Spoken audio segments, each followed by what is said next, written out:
Sik. Bos Pongge, terima kasih yang distro ya bos. Thank you banget bos. Tumpah.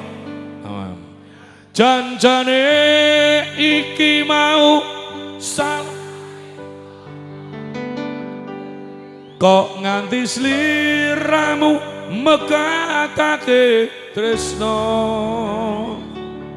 Ora nyono atiku uga ora ngira yen saiki uripku banget nelongso.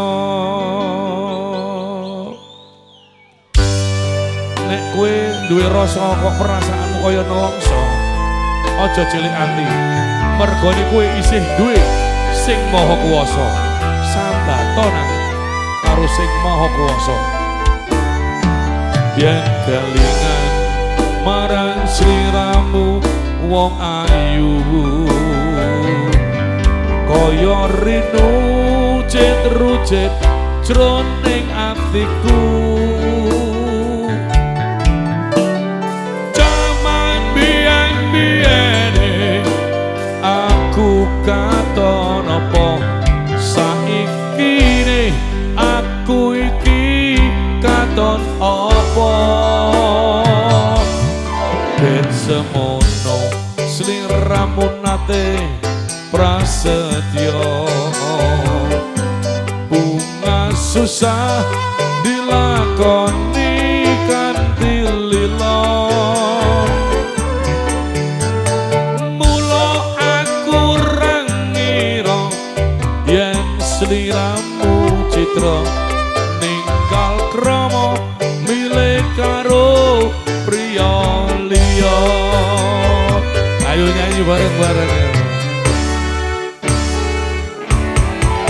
Janjane iki mau salahe sapa, kok nganti sliramu mekatake tresno. Gustian terima kasih.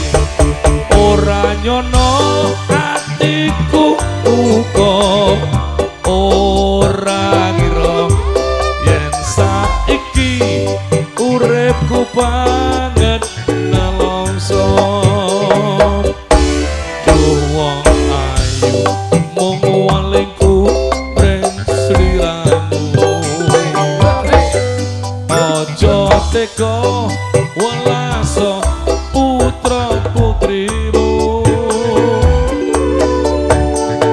Aku ora kuno apa turku jiwa, wis tak trimo pasrah karo Kang Kuwasa. Gustian matur suwun, Wahyu juga matur suwun, Narji Reji aja nangis. Oke, terima kasih. Apa itu? Gelondong, terima kasih. Sanep Agung Ji asik. Nyanyi bareng-bareng sini kisor wit-witan nyanyi bareng-bareng yo.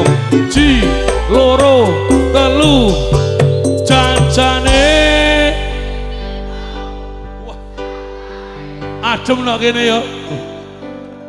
Kok nganti sliramu mekatake tresno. Bolan atiku uga ora ngira yen saiki uripku banget nelongso. Unyil caciran kok wong ayu mung walingku breng sliramu, aja teko welaso putra putrimu. Aku ora kuno apa turku jiwa, wis tak trimo pasrah karo Kang Kuwasa. Wis tak trimo. Sandiol terima kasih. Pasrah karo Kang Kuwasa.